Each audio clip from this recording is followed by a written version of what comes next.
खुलुमबाय गिबियावनो नोंथांमोनखौ आंनि चेनेलसिम गासैखौबो बरायग्रोनाय थाबाय। आं दिनै नोंथांमोननिसिम मोनसे गोदान भिडिअ लानानै फैलायबाय।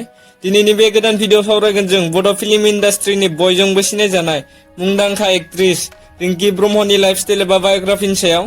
नोंथांमोना बिथांनि लाइफस्टाइल एबा बायोग्राफिनि बागै मिथिनो लुगैदोंब्ला बे भिडिअखौ स्किप खालामालासिनो जोबजासे नायलांबाय थाबानो जाबाय। बिथां रिंकी ब्रह्मखौथ' नोंथांमोना गासिबो सिनायखायो। नोंथांमोना बिथांखौ गोबां बर'नि फिल्म आरो एलबामफोरावनो बिथांखौ नुनो मोनखाबाय। दिनैनि भिडिअ सावरायगोन बिथांनिनो जिउ जारिमिननि बागै। नोंथांमोना बिथांनि जिउ जारिमिननि बागै मिथिनो थाखाय बे भिडिअखौ स्किप खालामालासिनो जोबजासे नायलांबाय था। भिडिअखौ जागायनायनि सिगां आं नोंथांमोननिसिम मोनसे बाथ्रा बुंनो सानो। बिथां रिंकी ब्रह्मआ नोंथांमोननि फेभरेट एक्ट्रेसब्ला बे भिडिअखौ लाइक खालामदो आरो नोंथांमोननो बेफोरबायदिनो बड' सेलिब्रिटिफोरनि लाइफस्टाइल भिडिअ नांबाय थागौब्ला आंनि चेनेलखौ साबस्क्राइबजों लोगोसे बेल आइकनखौ अल थुनानै ला, मानोना आं बेफोरबायदिनो बड' सेलिब्रिटिफोरनि लाइफस्टाइल लाबोबाय थायो। थौ दा जों बांद्राय गोबाव खालामालासिनो भिडिअसिम आगान सुरदिनि।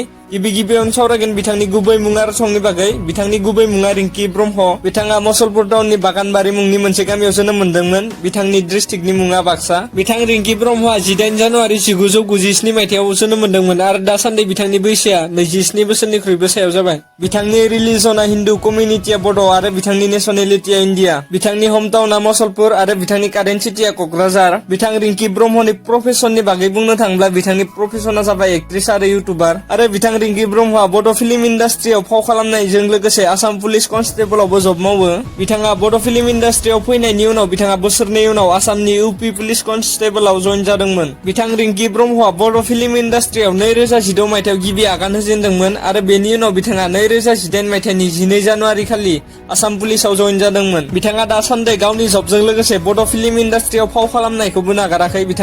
बिथांखौ दानि गोदान फैनाय बर' फिल्मफोराव नुनो मोनबाय थायो। बिथांखौ बावैसो फैनाय बर'नि थै फिल्माव बिथांखौ नुनो मोनदों। बिथां रिंकी ब्रह्मनि हबिफोरा जाबाय एक्टिं आरो डेन्सिं। बिथांनि हाइटआ 5 फीट 6 इंचि, वेटआ 58 केजि, आइस कालारा ब्लेक आरो हेयार कालाराबो ब्लेक। दा जों सावरायगोन बिथां रिंकी ब्रह्मनि फेमिलिनि बागै। बिथांनि फेमिलियाव बिथांजों लोगोसे बिमा-बिफा, बिदा-फंबाय आरो बिब' सासे दं। मिथिनो मोननाय बादिब्ला बिथांनि बिदा आरो बिब'खौ हाबा जाबाय होननानै खोनानो मोनदों। दा जों मिथिगोन बिथां रिंकी ब्रह्मनि इडुकेसन क्वालिफिकेसननि बागै। बिथाङा मसलपुर कलेजाव फरायदोंमोन आरो बिथाङा मसलपुर कलेजनिफ्रायनो ग्रेजुवेसनखौ कमप्लिट खालामदों। दा जों सावरायगोन बिथां रिंकी ब्रह्मनि रिलेशनशिपनि बागै। बिथाङा दासान्दि रिलेशनशिपआव दं आरो बिथाङा एक्स बयफ्रेन्डबो दं।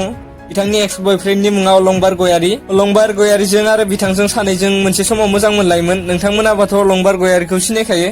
बिथां अलंबार गयारीया बड' फिल्म इन्डास्ट्रिनिनो बयजोंबो सिनायजानाय सासे मुंदांखा एक्टर। बिथां रिंकी ब्रह्मनि फेभरेट एक्ट्रेसआ मिथिंगा नार्जारी आरो मासुम ब्रह्म आरो बिथांनि फेभरेट एक्टरा सिद्धार्थ बर' आरो लिंसार बसुमतारी। बिथांनि फेभरेट पेट एनिमेला डग। बिथाङा सासे डग लाभार। बिथाङा गावनि फिसिनाय सैमाजों गेलेनानै जोबोर मोजां मोनो। नोंथांमोनाथ' स्क्रिनावनो नुखाबाय।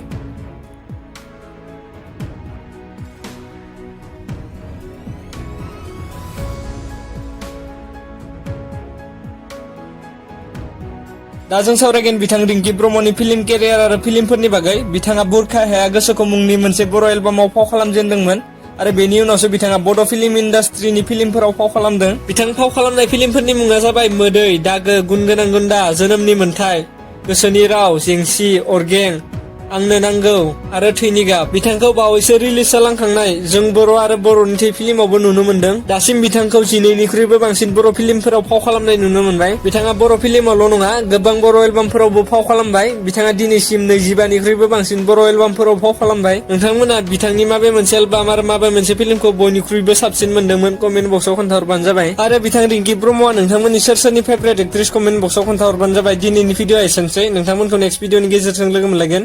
गोजोन्थों।